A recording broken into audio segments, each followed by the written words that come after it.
हर हर महादेव। श्री शिवाय नमस्तुभ्यम। आज मैं आपको शिव जी के 12 ज्योतिर्लिंग में से सोमनाथ ज्योतिर्लिंग की कथा सुनाऊंगी।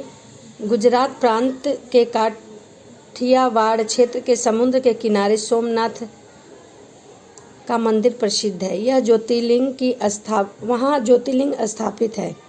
कहते हैं कि यहीं भगवान श्री कृष्ण ने जरा नामक व्यधा के बाण को नियमित बनाकर अपनी लीला का स्वर्ण किया था। यहाँ के ज्योतिर्लिंग की कथा पुराणों में इस प्रकार कही गई है।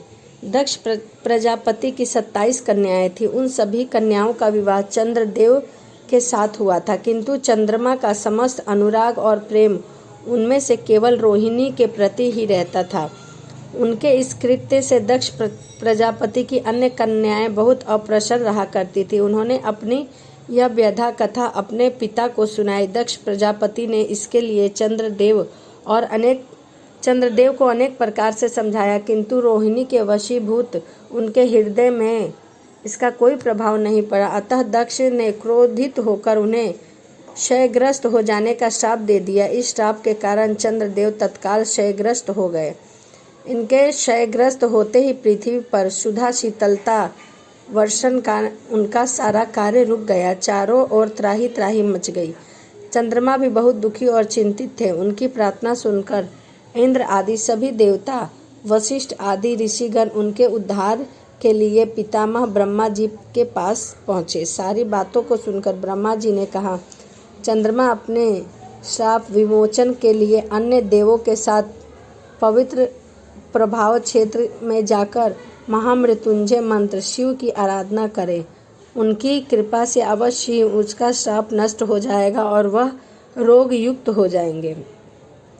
उनके कथा अनुसार चंद्रदेव ने मृत्युंजय भगवान की आराधना का सारा कार्य पूरा किया। उन्होंने घोर तपस्या करते हुए 10 करोड़ बार मृत्युंजय मंत्र का जाप किया, जिससे प्रसन्न होकर महामृत्युंजय भगवान शिव ने उन्हें अमरत्व का वरदान दिया। उन्होंने कहा, चंद्रदेव तुम शोक न करो, मेरे वर से तुम्हारा श्राप मोचन होगा ही, साथ ही प्रजापति दक्ष के वचनों की रक्षा भी हो जाएगी।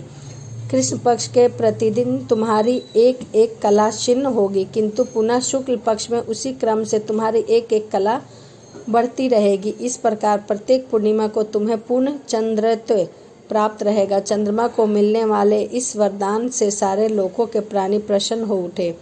सुधाकर चंद्रदेव पुनः 10 दिशाओं में सुधा वर्षण का कार्य पूर्वत करने लगे। श्राप युक्त होकर चंद्रदेव ने अन्य देवताओं के साथ मिलकर महामृत्युंजय भगवान से प्रार्थना की कि आप माता पार्वती के साथ सदा के लिए प्राणों में उद्धारात यहाँ निवास करें। भगवान शिव उनकी इस प्रार्थना को स्वीकार करके ज्योतिर्लिंग के रूप में माता पार्वती के साथ तभी से यहाँ रहने लगे। पावन प्रभास क्षेत्र में स्थित इस सोमनाथ ज्योतिर्लिंग की महिमा महाभारत, श्री भागवत तथा स्कंद पुराणों में भी विस्तार से बताई गई है। चंद्रमा का एक नाम सोम भी है। उन्हें भगवान शिव को ही अपना नाथ स्वामी मानकर यहाँ तपस्या की थी। अतः इस ज्योतिर्लिंग को सोमनाथ कहा जाता है। इसके दर्शन, पूजन, आराधना से भक्तों के जन्म जन्मांतर के सारे पाप नष्ट दूर हो जाते हैं। वे भगवान शिव और माता पार्वती की अक्षय कृपा का पात्र बन जाते हैं। मोक्ष का मार्ग उनके लिए सहज ही सुलभ हो जाता है। उनके लौकिक परलौकिक सारे कृत्यादि स्वयं सफल हो जाते हैं। भारतीय उपमहाद्वीप में पश्चिम से अरब सागर के तट पर स्थित इस ज्योतिर्लिंग को श्री सोमनाथ महादेव मंदिर की छठा की निराली है। यह तीर्थ स्थान देश के सभी प्राचीनतम तीर्थ स्थानों में से एक है। इसका उल्लेख सभी पुराणों में किया गया है। वहीं ऋग्वेद में भी सोमेश्वर महादेव की महिमा का उल्लेख किया गया है। यह ज्योतिर्लिंग भगवान शिव के 12 ज्योतिर्लिंगों में से सबसे पहला ज्योतिर्लिंग माना जाता है। इस मंदिर में आए हुए सभी श्रद्धालुओं की सभी मनोकामनाएं पूर्ण होती है। तो यह सोमनाथ मंदिर की कथा थी कि किस प्रकार भगवान शिव माता पार्वती के साथ वहाँ पर स्थापित हुए।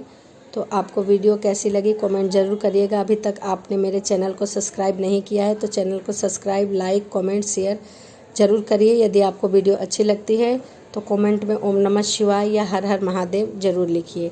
चलिए मिलते हैं अगली वीडियो में। हर हर महादेव, जय शिव।